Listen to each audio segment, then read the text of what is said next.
Hello dear student, how are you? I hope all of you are good and all of you are doing great. तो मेरे प्यारे दोस्तों, आज की इस वीडियो में हम पढ़ने वाले हैं क्लास 12th माइक्रो इकोनॉमिक्स यानी कि बीएसटी अर्थशास्त्र। बेसिकली आप लोगों को ये पता होना चाहिए कि आप लोगों का क्लास 12th का जो इकोनॉमिक्स है वो इकोनॉमिक्स दो पार्ट में डिवाइड है, पार्ट ए और पार्ट बी। पार्ट ए और पार्ट बी दोनों को मिला करके आपको 80 नंबर का क्वेश्चन पूछा जाएगा, जिसमें एमसीक्यू, सब्जेक्टिव और ऑब्जेक्टिव होगा, और 20 नंबर का आपको कॉलेज की तरफ से या आपके स्कूल की तरफ से आपको प्रैक्टिकल मिलने वाला है। अब ये जो ऑब्जेक्टिव और सब्जेक्टिव होगा ये बेसिकली सभी चैप्टर से मिला करके पूछा जाने वाला है। तो आज की इस वीडियो में हम लोग स्टार्ट करने वाले हैं पार्ट ए, और पार्ट ए का जिसका नाम है माइक्रो इकोनॉमिक्स यानी कि बीएसटी अर्थशास्त्र, उसका हम लोग आज लेसन 1 स्टार्ट करेंगे, जिसका नाम है माइक्रो इकोनॉमिक्स एंड इंट्रोडक्शन यानी कि बीएसटी अर्थशास्त्र एक परिचय। इस चैप्टर से 110%, नॉट ओनली 100%, 110% जो है इस चैप्टर से जो है आप लोगों को क्वेश्चन पूछेगा। एमसीक्यू में भी पूछेगा और थ्योरी में भी, यानी ऑब्जेक्टिव और सब्जेक्टिव में भी पूछेगा। और मैं आप लोगों को हिंदी और इंग्लिश दोनों में पढ़ाने वाला हूं,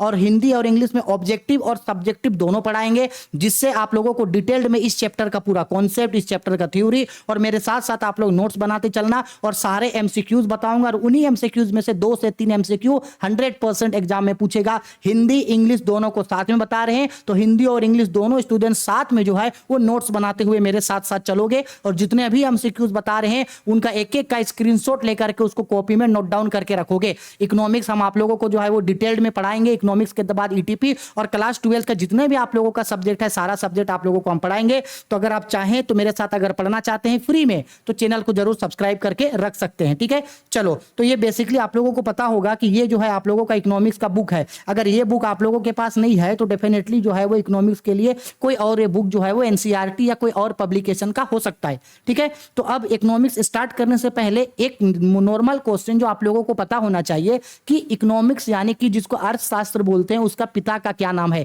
क्लास 11th में भी आप लोगों को पढ़ाए हैं, तो हम सबको पता है कि Adam Smith is known as the father of economics, यानी अर्थशास्त्र का पिता, यानी कि इकोनॉमिक्स का फादर किसे कहा जाता है? सर एडम स्मिथ को। इसको याद रखना, एमसीक्यू में क्वेश्चन पूछेगा।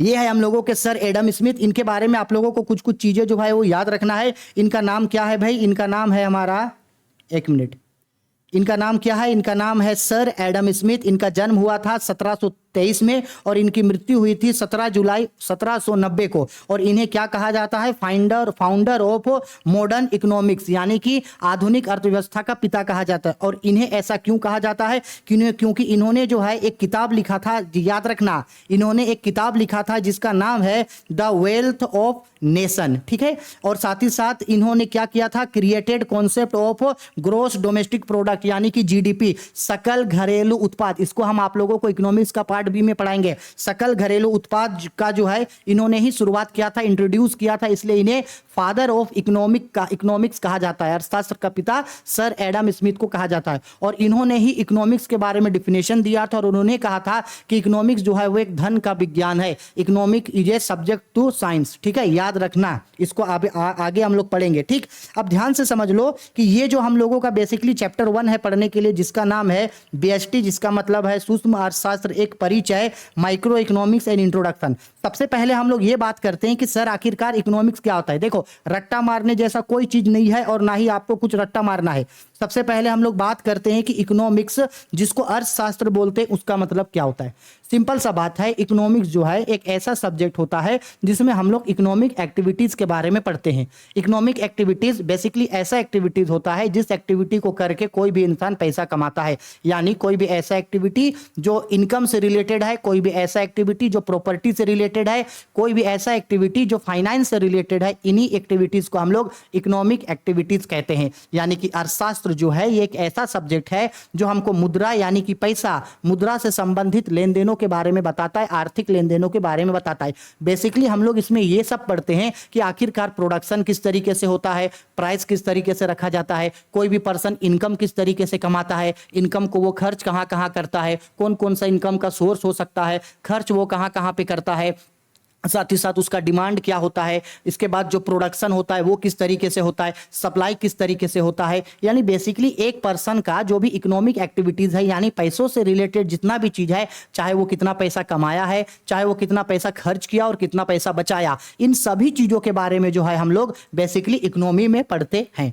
अब ये जो इकोनॉमिक्स है ये हम लोगों का दो पार्ट में डिवाइड है। एक होता है हम लोगों का माइक्रो इकोनॉमिक्स और एक होता है हम लोगों का मैक्रो इकोनॉमिक्स। मेरे साथ साथ नोट बनाते चलना, ठीक है।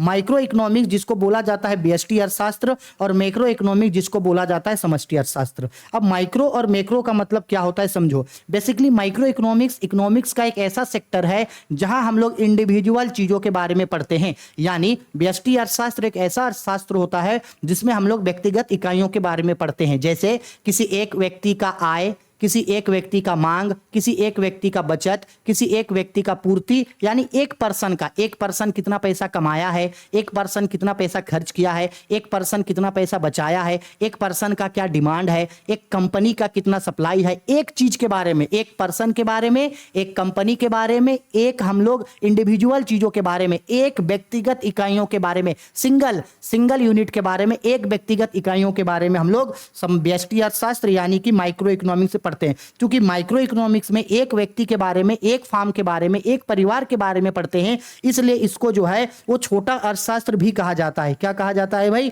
छोटा अर्थशास्त्र भी कहा जाता है, ठीक है। अब देखो मैक्रो इकोनॉमिक्स जस्ट इसका उल्टा है। मैक्रो इकोनॉमिक्स का एक ऐसा सेक्टर है जहां हम लोग व्यक्तिगत इकाइयों का यानी कि इंडिविजुअल चीजों का स्टडी ना करके पूरे समूह का स्टडी करते हैं। जैसे मान लो हमारे देश का राष्ट्रीय उत्पाद यानी कि नेशनल डोमेस्टिक प्रोडक्ट क्या है, सकल घरेलू उत्पाद क्या है, हमारे पूरे देश का बचत क्या है, पूरे देश का निवेश क्या है। यानी एक व्यक्ति के बारे में नहीं पढ़ रहे हैं, पूरे समूह या पूरे देश के बारे में पढ़ रहे हैं, पूरे नेशन के बारे में पढ़ रहे हैं कि एग्रीगेट सप्लाई क्या है, नेशनल इनकम क्या है, ग्रोस डोमेस्टिक प्रोडक्ट क्या है। एक व्यक्ति के बारे में ना पढ़ के जब पूरे समूह के बारे में पढ़ते हैं तो वो हम लोगों का मैक्रो इकोनॉमिक्स होता है। माइक्रो मतलब छोटा, मैक्रो मतलब बड़ा, माइक्रो मतलब व्यक्तिगत, मैक्रो मतलब कि सामूहिक, माइक्रो मतलब इंडिविजुअल चीजों का, मैक्रो का मतलब है हम लोग पढ़ते हैं उसको ग्रुप का। और बेसिकली ये जो माइक्रो इकोनॉमिक्स है इसी को हम लोग जो है पार्ट ए में रखा गया है और मैक्रो इकोनॉमिक्स को जो है ये पार्ट बी में रखा गया है, ठीक है। तो हम लोग पार्ट ए का पहला चैप्टर जो है वो पढ़ना स्टार्ट करते हैं अब।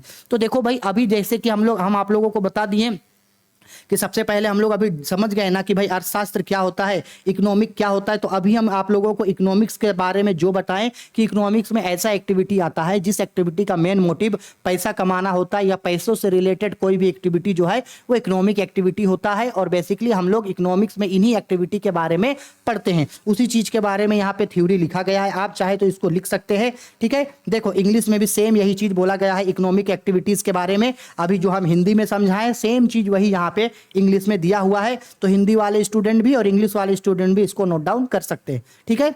अब सेकंड पॉइंट जो है वो इकोनॉमिक्स एक्टिविटीज के टाइप्स, कितने टाइप्स का इकोनॉमिक एक्टिविटीज होता है या इकोनॉमिक एक्टिविटी में क्या क्या आता है। तो देखो इकोनॉमिक एक्टिविटी यानी पैसों से रिलेटेड एक्टिविटी, क्लियर है। इकोनॉमिक एक्टिविटी में सबसे पहले कंजम्पशन आता है जिसका मतलब उपभोग होता है, प्रोडक्शन होता है जिसका मतलब उत्पादन आता है, एक्सचेंज आता है जिसका मतलब विनिमय होता है। एक्सचेंज मतलब है चीजों को खरीदना और बेचना। इसके बाद इन्वेस्टमेंट होता है यानी कि पैसा लगाना। अब देखो समझा रहे हैं, इस चीज को समझना आप लोग सेम ऐसे ही नोट डाउन करके रखना। सबसे पहले हम लोग आते हैं उपभोग यानी कंजम्पशन। कंजम्पशन क्या होता है? तो सिंपल सा बात है भाई, जब हम लोग के पास जो भी पैसा होता है उस पैसे को हम लोग किसी चीज को खरीदने में लगाते हैं। जैसे मान लो कि चावल खरीदे, दाल खरीदे, आटा खरीदे, चीनी खरीदे। तो बताओ इन सब चीजों के लिए पैसा चाहिए या नहीं चाहिए?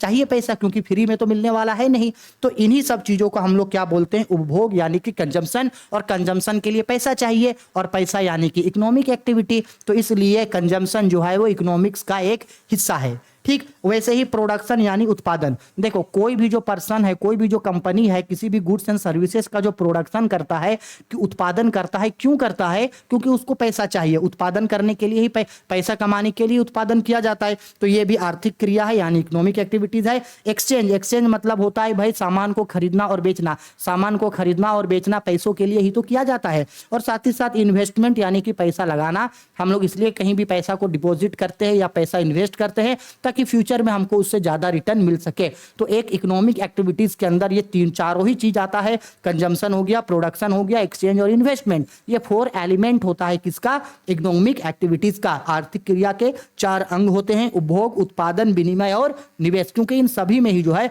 वो पैसा यानी मनी होता है, ठीक है। अब चलो समय नहीं गवाते, अब सबसे इंपॉर्टेंट चीज ये भी क्वेश्चन में आपको पूछता है, उत्पादन के साधन एजेंट्स ऑफ प्रोडक्शन। ये पूछता है कि अगर मान लो आपको कभी भी इकोनॉमिक्स में किसी भी चीज का प्रोडक्शन करना है तो प्रोडक्शन करने के लिए आपको किन किन चीजों का जरूरत पड़ेगा। तो देखो, प्रोडक्शन करने के लिए पहले लैंड यानी कि भूमि चाहिए, लेबर यानी कि मजदूर लोग चाहिए, श्रमिक चाहिए, इसके बाद कैपिटल यानी कि पूंजी चाहिए। भाई बिना कैपिटल का तो प्रोडक्शन कर ही नहीं पाओगे। इसके बाद ऑर्गेनाइजेशन यानी कि संगठन चाहिए, भाई कहीं ना कहीं तो प्रोडक्शन करोगे, फैक्ट्री तो चाहिए आपको। इसके साथ साथ उद्यमिता यानी कि एंटरप्रेन्योरशिप यानी कि वो पर्सन चाहिए जो इन सारी चीजों को कराएगा। अच्छा, एक चीज और यहां पे याद रख लेना कि उत्पादन का साधन कौन नहीं है। एक क्वेश्चन पूछेगा और क्वेश्चन में बोलेगा who is the not element of production या एजेंट ऑफ प्रोडक्शन, तो याद रखना मनी। मनी यानी कि मुद्रा। मुद्रा जो है वो उत्पादन का साधन नहीं होता। याद रखना, ये आपका कैपिटल होता है, लेकिन ये जो मनी है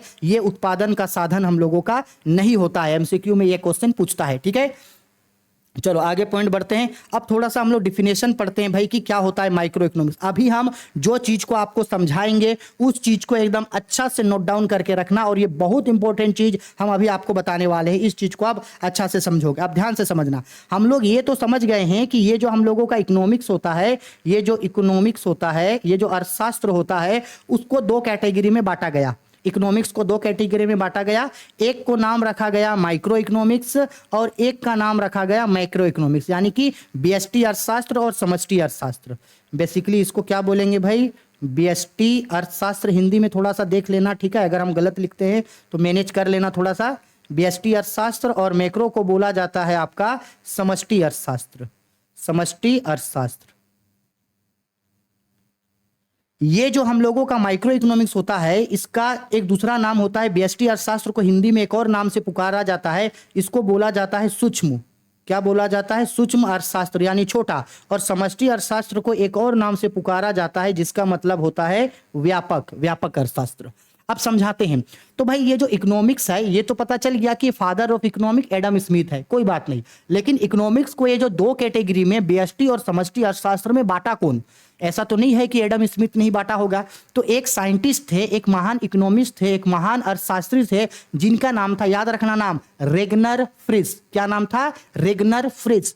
वो एक से इकोनॉमिक्स थे जिन्होंने इकोनॉमिक्स को दो कैटेगरी में बांटा। रेगनर फ्रिस वो महान अर्थशास्त्री थे जिन्होंने अर्थव्यवस्था को दो क्षेत्रों में बांटा, ठीक है, एक माइक्रो और मैक्रो। अब आपको पूछेगा एग्जाम में कि माइक्रो और मैक्रो में बांटने वाला साइंटिस्ट या इकोनॉमिस्ट का क्या नाम था, तो याद रखना रेगनर फ्रिस, ठीक है। अब डिटेल में समझते हैं। ये जो माइक्रो शब्द है या जो मैक्रो शब्द है, ये आया कहां से है? ये आपका ग्रीक भाषा से आया है। किस भाषा से आया है भाई? ग्रीक भाषा का शब्द है माइक्रो और मैक्रो, ठीक है। और इकोनॉमिक्स को माइक्रो और मैक्रो में बांटने वाला साइंटिस्ट का नाम क्या था भाई? Ragnar fish. याद कैसे रहेगा? सपोज कर लो ये एक फिश है, ये एक क्या है भाई? फिश है। रुको जी, मेरा थोड़ा सा ड्राइंग ठीक से बनता ही नहीं है। सपोज कर लो ये क्या है भाई? फिश है। हा, देख रहे मेरा ड्राइंग, आज हम बना लिए ड्राइंग। अब मान लो आपके घर में फिश आया है, तो भाई किसी के घर में भी फिश आता है तो फिश को छोटे छोटे भागों में बांटा जाता है। फिश को छोटे छोटे भागों में बांटा जाता है। तो फिश को छोटे छोटे भागों में बांटे वैसे, और ये भाग को बोलेंगे फिश का टुकड़ा है। उसी तरह से इकोनॉमिक्स को दो भागों में बांटा, वैसे ही बांटा जैसे फिश को बांटा। तो आपको बस नाम याद रखना है फिश। क्या नाम याद रखना है? फिश। फिश से आपको याद रहेगा रेगनर फिश, ठीक है। याद रखना, ये क्वेश्चन बहुत इंपॉर्टेंट चीज है।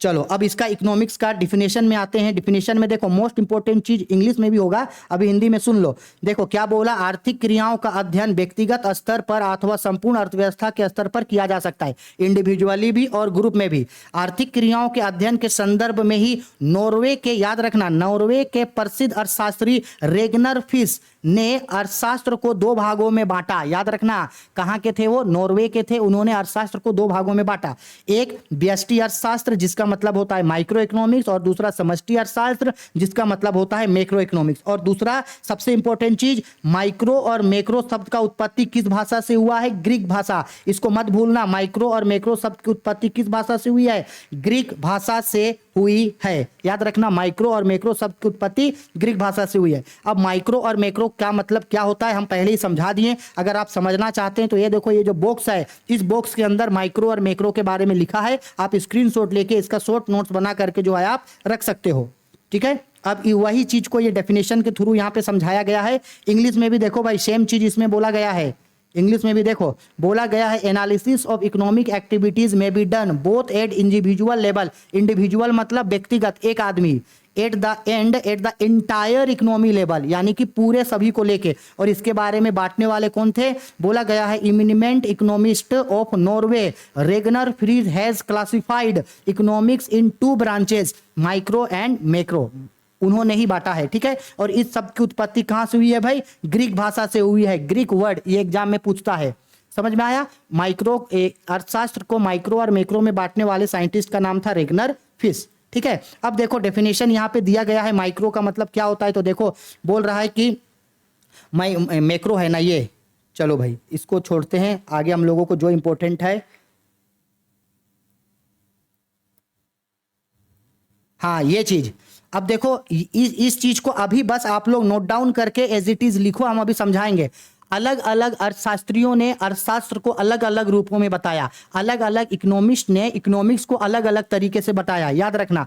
धन संबंधी विचारधारा यानी कि वेल्थ रिलेटेड व्यू पॉइंट, यानी किसने कहा कि इकोनॉमिक्स जो है वो वेल्थ से रिलेटेड है, धन से रिलेटेड है, तो याद रखना नाम एडम स्मिथ। किसने भाई, एडम स्मिथ ने कहा कि अर्थशास्त्र धन का विज्ञान है, याद रखना पूछेगा क्वेश्चन।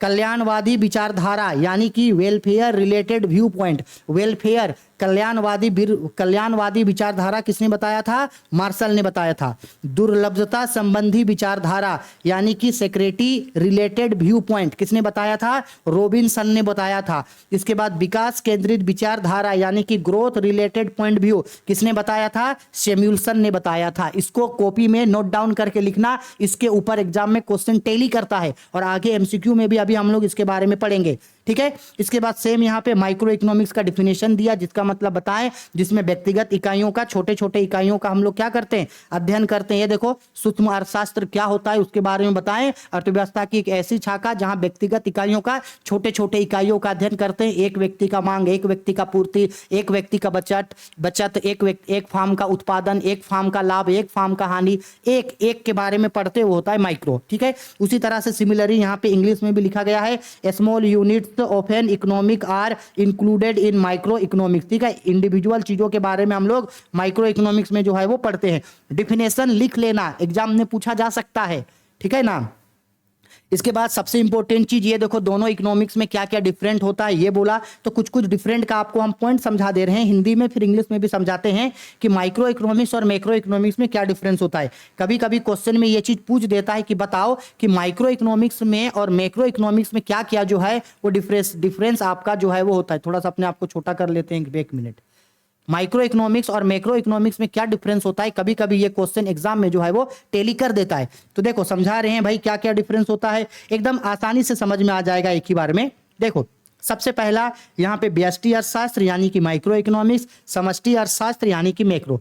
अब देखो माइक्रो का मतलब क्या होता है, बोला व्यष्टि अर्थशास्त्र में व्यक्तिगत अस्थायी स्तर पर आर्थिक समस्याओं का अध्ययन किया जाता है, जैसे एक उपभोक्ता, एक उत्पादक, एक फार्म। सही बात है, माइक्रो इकोनॉमिक्स में एक व्यक्ति के बारे में पढ़ते हैं। अब मैक्रो में क्या है, समष्टि अर्थशास्त्र में संपूर्ण यानी पूरी अर्थव्यवस्था की आर्थिक इकाइयों का अध्ययन करते हैं, जैसे राष्ट्रीय आय यानी पूरे देश का आय, कुल उपभोग यानी पूरे देश का उपभोग, सामान्य कीमत स्तर यानी सभी वस्तुओं का कीमत। तो ये पूरे समूह के बारे में है, तो समष्टि अर्थशास्त्र, मैक्रो इकोनॉमिक्स, ठीक है। इसके बाद देखो सबसे इंपॉर्टेंट चीज जो यहाँ आप लोगों को ध्यान में रखना है, ये देखो व्यष्टि अर्थशास्त्र में एक वस्तु की कीमत निर्धारण का अध्ययन किया जाता है। एक वस्तु का कीमत के बारे में व्यष्टि में पढ़ते हैं। और सामान्य कीमत स्तर यानी सभी वस्तु का कीमत, तो सभी वस्तु का कीमत हम लोग किस में पढ़ेंगे भाई, वो पढ़ेंगे हम लोग समष्टि अर्थशास्त्र में। इसके बाद व्यष्टि अर्थशास्त्र में याद रखना, व्यष्टि अर्थशास्त्र में क्या होता है भाई, कीमत सिद्धांत का नियम लागू होता है। क्या होता है, कीमत सिद्धांत कहा जाता है इसको, क्यों, क्योंकि यहां वस्तुओं का कीमत रखने वाला काम होता है। और समष्टि अर्थशास्त्र में पूरे रोजगार, आय एवं रोजगार का सिद्धांत, क्या भाई, आय एवं रोजगार का सिद्धांत, ये मेन पॉइंट है, इसको याद रखोगे, ठीक है। सिमिलरली इसी तरीके से ये देखो इंग्लिश में भी सेम वही बोला कि माइक्रो इकोनॉमिक्स क्या होता है भाई, देखो ये माइक्रो है, ये मैक्रो है। तो माइक्रो इकोनॉमिक्स में बोला it is concerned with an individual economic unit like a consumer, a firm, an industry of income of an individual, एक पर्सन के बारे में। इसके बाद मैक्रो इकोनॉमिक्स में एक पर्सन के ना पढ़ के पूरे राष्ट्र के बारे में पढ़ते हैं। देखो it deals with aggregate of economics such as national income, aggregate expenditure, total employment, general price level etcetera, इन सब के बारे में पढ़ते हैं। इसके बाद जो दूसरा चीज बताए थे सबसे इंपॉर्टेंट, माइक्रो इकोनॉमिक्स को जो है वो प्राइस थ्योरी बेस्ड होता है और मैक्रो इकोनॉमिक्स जो होता है वो इनकम एंड एम्प्लॉयमेंट थ्योरी पे बेस्ड होता है, इसको याद रखना, ठीक है। इसके बाद स्क्रीनशॉट ले लो, इसको कॉपी में लिखना और एक बार रीड करना, बस बेसिक याद रखना कि माइक्रो मतलब ये होता है, मैक्रो मतलब ये होता है, बस उतना ही याद रखना, आपका काम चल जाएगा, ठीक है। चलो भाई, इसके बाद इस चीज को आप देख सकते हैं, ब्रांच इसका स्क्रीनशॉट ले लो, इसको हम अभी एमसीक्यू जब आएगा तब बताएंगे इसको, ठीक है। हिंदी वाले लोग हिंदी में लिखना, इंग्लिश वाले लोग इंग्लिश में, बस इसको नोट डाउन कर लो, नोट डाउन कर लो इसको। यानी बेसिकली ये बोल रहा है कि ये जो माइक्रो इकोनॉमिक्स हम लोगों का होता है, माइक्रो इकोनॉमिक्स उसका कौन कौन सा ब्रांच है, तो माइक्रो इकोनॉमिक्स का 3 ब्रांच है जो आगे पढ़े थे। एक होता है प्रोडक्शन करना, दूसरा होता है प्रोडक्शन का प्राइस रखना और दूसरा होता है उसको बाजार में बेचना। 3, एक क्या करना भाई, प्रोडक्शन करना, प्रोडक्शन करने के बाद उसका प्राइस रखना और उसको बाजार में बेचना, बस इतना याद रखना, ठीक है।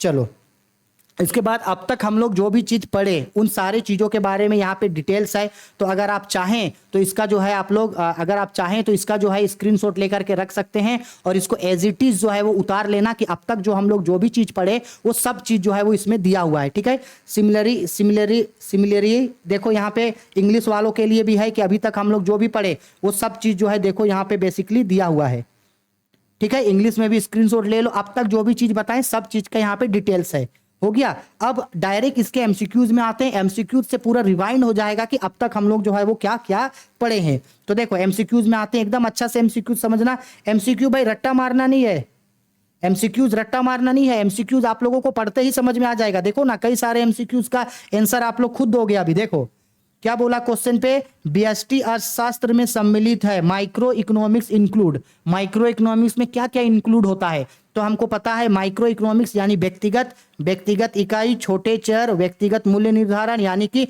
Individual unit, small unit, individual price, तब तो सब तो सिंगल है। तो इन सभी चीजों के बारे में जो हम लोग माइक्रो इकोनॉमिक्स से पढ़ते हैं, तो इसका राइट आंसर होगा हम लोगों का ऑप्शन नंबर डी, ठीक।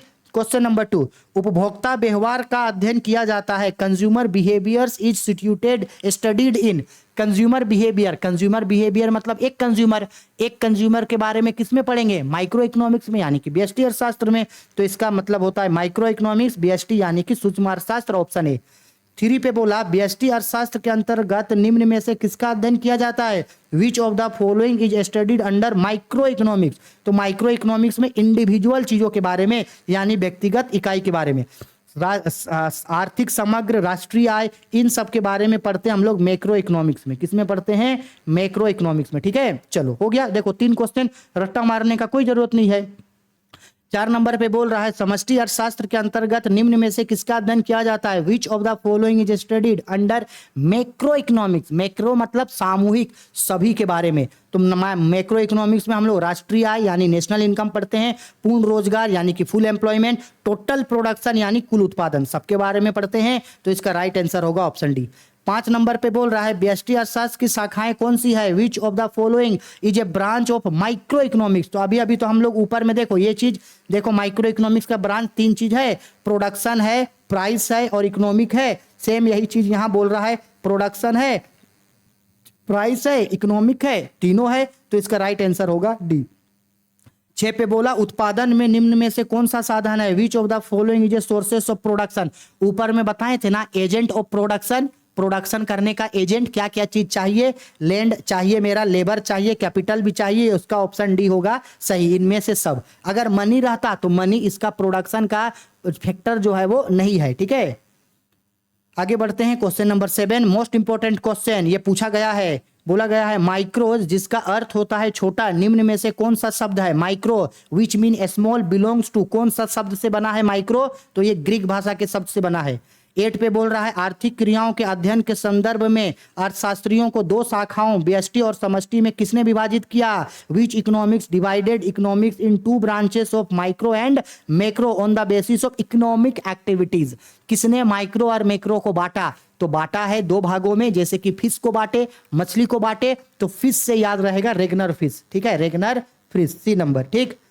इसके बाद आते हैं क्वेश्चन नंबर 9 पे, किसने कहा कि अर्थशास्त्र धन का विज्ञान है, who said economic is A social wealth, social wealth. याद रखना, जब कभी भी सोशल वेल्थ के बारे में बोलेगा, क्या बोलेगा, sorry, economics is a science of wealth, sorry social wealth नहीं, साइंस ऑफ वेल्थ। किसने कहा कि अर्थशास्त्र धन का विज्ञान है? तो धन के बारे में सर एडम स्मिथ ने कहा था, इसको याद रखना। तो इसका राइट आंसर होगा सर एडम स्मिथ। सबके बारे में समझाएंगे, रट्टा नहीं मारना है। देखो बोला गया है सीमित साधन एवं असीमित आवश्यकता का विचार किसने दिया? Who gave the concept of limited resources and unlimited want. समझो, आपके पास जो है वो लाइबिलिटी, आपके पास जो है वो पैसा लिमिटेड है। पैसा क्या है? लिमिटेड है। आप सपोज कर लो कि आप मेला घूमने गए, ठीक है, आपके साथ आपके घर की छोटी बहन या छोटा भाई भी मेला गया, और आपके पापा मम्मी के पास जो है एकदम लिमिटेड पैसा है। अब आपका जो छोटा भाई बहन है वो जिद करने लगा, क्या करने लगा? जिद करने लगा कि मम्मी मम्मी पापा पापा हमको वो खिलौना ले दो ले दो ले दो, ऐसा करके जिद करने लगा। लेकिन मम्मी पापा के पास पैसा क्या है? लिमिटेड है। लेकिन आपका छोटा भाई, वो जो छोटा बच्चा है, वो नहीं समझ रहा है। इसके बाद माँ बोली कि नहीं नहीं छोड़ दो ना इसको, मत लो, खराब हो जाएगा, अभी पैसा नहीं है। नहीं है, पैसा सीमित है, सीमित है, लिमिटेड है, और तुम्हारे लिए ये हम अभी नहीं ले सकते, पैसा नहीं है। इतना बोला तो वो जो छोटा बच्चा था, वो जो छोटा सन था, बच्चा था, वो रोने लगा। सीमित साधन है और जो जो हम लोगों का वांट्स है वो अनलिमिटेड है, तो वांट्स पूरा नहीं होगा, तो बच्चा रोने लगा। क्या करने लगा? बच्चा रोने लगा। तो बच्चा रोने लगा, तो बच्चा को क्या बोला जाता है? सन। सन क्या करने लगा? रोने लगा। सन क्या करने लगा? रोने लगा। तो रोने से याद रहेगा, रो रहा है सन, तो याद रहेगा रोबिनसन। रो से रोना, सन से सन, रोबिनसन। यानी सन जो है, छोटा बच्चा जो है वो रो रहा है, तो किसने कहा था? रोबिनसन ने कहा था। कुछ दिक्कत नहीं है, साधन सीमित है और आवश्यकता असीमित है, तो पूरा नहीं होगा आवश्यकता। तो ऐसे में आवश्यकता पूरा नहीं होगा तो बच्चा रोएगा। रोने को बोला जाता है रोबिन, रो रहा है, तो रोने से याद रहेगा रोबिनसन। ठीक, ठीक है। चलो 11 नंबर, निम्नलिखित में से कौन सी आर्थिक क्रियाएं अर्थशास्त्र की अध्ययन सामग्री के अंतर्गत सम्मिलित की जाती है? तो इसका राइट आंसर होगा सी, दोनों, दोनों होता है। ठीक है। 12 नंबर, अर्थशास्त्र के जनक कौन थे? Who was the father of economics? इसका आंसर हम आप लोगों को छोड़ दे रहे हैं। फादर ऑफ इकोनॉमिक्स कौन है? कमेंट करके बताना। 12 नंबर का आंसर जरा हम भी तो देखें ना कि कौन स्टूडेंट यहां तक पढ़ते हुए आए भी हैं या नहीं आए हैं, या वीडियो थोड़ा लंबा बना इस वजह से छोड़ दिए। चलो हम भी देखते हैं। ठीक है। 13 नंबर, अर्थशास्त्र की कल्याण संबंधी परिभाषा के जन्मदाता थे? Who gave the definition of economy related to welfare? देखो किसका बोल रहा है? वेलफेयर यानी कि कल्याण। अब याद रखना, लोगों का क्या करना है? कल्याण करना है। यानी किसने कहा कि अर्थशास्त्र जो है वो कल्याण से संबंधित है? लोगों का कल्याण करना है। क्या करना है? कल्याण। अब ध्यान से समझना, कल्याण करना है यानी लोगों का विकास करना है। ठीक है, कल्याण करना है। हम याद है ना, हम लोगों को बोला जाता है कि हम लोगों के जो पूर्वज है वो आदि मानव थे, जंगलों में रहा करते थे, फिर धीरे धीरे उन लोगों का विकास हुआ, लोगों का कल्याण हुआ। तो लोगों का कल्याण का मतलब है कि अंधेरा से उजाले की ओर जाना। किसी का कल्याण कर रहे हैं यानी कि उसका लाइफ को अंधेरा से उजाले की ओर लेकर के जा रहे हैं। तो अंधेरा से उजाले की ओर लेके जाने का काम करता कौन है? मशाल। कौन काम करता है? मशाल। मशाल मतलब आग। आग, मशाल जो होता है वो अंधेरा को दूर करने का काम करता है। तो लोगों का कल्याण करना है, लोगों का कल्याण करना है यानी कि मशाल जलाना है। तो याद रखना, लोगों का कल्याण करना है, मशाल। मशाल जलाओ, मशाल से याद रहेगा मार्शल। मशाल से क्या याद रहेगा? मार्शल। तो इसका राइट आंसर होगा मार्शल। आया समझ में? कभी नहीं भूलोगे लाइफ में इन चीजों को। 14 नंबर, सबसे पहले माइक्रो शब्द का प्रयोग किसने किया था? वही किया था जो इन्होंने इसे बांटा था, यानी कि रेगनर फ्रिश ने। ठीक है। 15 नंबर, किसके अनुसार अर्थशास्त्र मानव कल्याण का विज्ञान है? According to whom economic is a science of human welfare. चलो जी, मानव कल्याण क्या बोल रहा है? मानव कल्याण करना है, कल्याण। फिर से आपको हम पूछ रहे हैं, कल्याण बोला, लोगों का क्या करना है? कल्याण करना है। तो कल्याण करना है तो क्या जलाओ? मशाल जलाओ। क्या जलाओ? मशाल जलाओ। ठीक है, ए नंबर।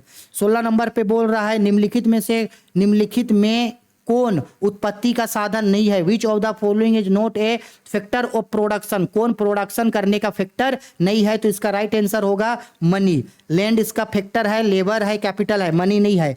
17 पे बोल रहा है, व्यष्टि अर्थशास्त्र में निम्नलिखित में से किसका अध्ययन किया जाता है? Which of the following is studied under micro economics? तो भाई माइक्रो इकोनॉमिक्स में इंडिविजुअल चीजों के बारे में पढ़ते हैं, individual firm, individual family, individual industry, सब। तो इसका राइट आंसर होगा ऑप्शन नंबर डी। ठीक है। चलो लास्ट क्वेश्चन, अर्थशास्त्र की विषय वस्तु का अध्ययन किन शाखाओं के अंतर्गत किया जा रहा है? The subject matter of economy being studied under the branch of, बोला गया है क्या अर्थशास्त्र की विषय वस्तु के अंतर्गत, क्या बोला अर्थशास्त्र की, ओहो, यानी इकोनॉमिक्स का स्टडी किसमें किया जाता है, तो इकोनॉमिक्स का स्टडी माइक्रो में भी और मैक्रो में भी दोनों में किया जाता है। तो इसका राइट आंसर होगा ऑप्शन नंबर सी। ठीक है, 19 नंबर, निम्न अर्थशास्त्रियों में से किसे कल्याणवादी विचारधारा के नहीं है, ध्यान से समझना, कल्याणवादी विचारधारा के नहीं है। अगर ये बोलता कि कल्याणवादी विचारधारा के हैं तो कल्याण करना है तो मशाल जलाओ, लेकिन बोल रहा है कल्याणवादी विचारधारा का नहीं है, मतलब वो कल्याण करता ही नहीं है। तो कल्याण करता नहीं है इसका मतलब है वो हर चीज में नुक्स निकालते रहता है, जब देखो तब बोलता रहता है, जब देखो तब बोलता रहता है। जे से जब, देखो से देखो, और बी से बोलता रहता है, जब देखो तब बोलता रहता है, ये करो वो करो, वैसे नहीं होगा वैसे नहीं होगा, हर नियम कानून अपने हिसाब से बदल देता है वो। ठीक है, तो जब देखो तब बोलता रहता है। तो जब जे से जे और बी से बी, ऑप्शन में ढूंढना जे बी, देखो यहाँ पे जे बी से, यानी जब देखो तब बोलता रहता है। ठीक है, तो इसका राइट आंसर होगा जे बी से। 20 नंबर, किसने कहा अर्थशास्त्र कभी वास्तविक विज्ञान तो कभी आदर्श विज्ञान है, who said economics is sometime positive science and sometime normative science, किसने कहा, इसका मतलब है कि उसके रिगार्डिंग इकोनॉमिक्स जो है वो कभी जो होता है वो हम लोगों का वास्तविक विज्ञान होता है, तो कभी कभी आदर्श विज्ञान, कभी ये होता है कभी वो होता है, कभी ये होता है कभी होता है। पूरा दिमाग फ्राई कर दिया मेरा, बाप रे, कोई एक आंसर ही नहीं आ रहा है, कभी आंसर ये आ रहा है कभी आंसर वो आ रहा है, ये आ रहा है वो आ रहा है, पूरा पगला गए, मेरा दिमाग फ्राई हो गया। क्या हो गया, दिमाग फ्राई हो गया, भेजा फ्राई हो गया। तो फ्राई से याद रखना नाम फ्रेडमैन, फ्राई से क्या याद रखना, फ्रेडमैन, फ्राई याद रखना, क्या याद रखना, फ्राई, फ्राई से याद रहेगा फ्रेडमैन। आ गया समझ में कि नहीं आया, आया समझ में, बस हो गया। ये आंसर सीट है, अगर आपको कोई क्वेश्चन में डाउट है तो यहाँ आंसर सीट है, यहाँ से आप आंसर सीट से जो है वो मैच कर सकते हैं। ठीक है, देखो वीडियो को हिंदी इंग्लिश दोनों में समझाना पड़ता है, डिटेल में समझाना पड़ता है, इसलिए थोड़ा सा लंबा बना। आप हमको कमेंट करके बता देना, अगर इतना लंबा वीडियो आप लोग नहीं पढ़ना चाहते हैं तो सिंपल सा बात है, एक सेपरेट वीडियोज लाएंगे जिसमें सिर्फ एमसीक्यूज होगा, हिंदी इंग्लिश दोनों में, हर चैप्टर बाय चैप्टर एमसीक्यूज होगा, और एक सेपरेट वीडियोज लाएंगे जिसमें हम आप लोगों को हिंदी और इंग्लिश में इंपॉर्टेंट थ्योरीज दे देंगे। ठीक है, अगर अभी जैसे पढ़ाएं ऐसा पढ़ना चाहता है तो भी कमेंट करके बताना, और अगर नहीं ऐसा पढ़ना चाहते हैं, इसमें वीडियो लंबा हो रहा है तो बोलना, तो हम separate chapter by chapter video लाएंगे जिसमें हर चैप्टर का जो है सेपरेट एमसीक्यूज लाएंगे हिंदी और इंग्लिश में, और अलग से जो उसका थ्योरी होगा उस थ्योरी के लिए अलग से एक लेक्चर वीडियो लेके आएंगे। ठीक है, तो जैसे हो आप लोग हमको कमेंट करके बता देना, ऐसे पढ़ना है या वैसे पढ़ना है। अगर पढ़ने का कोई और तरीका आप लोगों को पसंद है या कोई और तरीके से पढ़ना चाहते हैं तो भी हमको वीडियो के कमेंट बॉक्स पे कमेंट करके बता देना। ठीक है, और बाकी सारे सब्जेक्ट्स ऑलरेडी पढ़ाना स्टार्ट कर दिए हैं, कोई और सब्जेक्ट जो आप लोग नहीं पढ़े हैं उन सबका लिंक जो है वो वीडियो के डिस्क्रिप्शन में मिल जाएगा, वहां से जाकर के अपने बाकी सब्जेक्ट्स को भी जो है आप लोग चेकआउट कर सकते हो। ठीक है, चलो बाय, टेक केयर।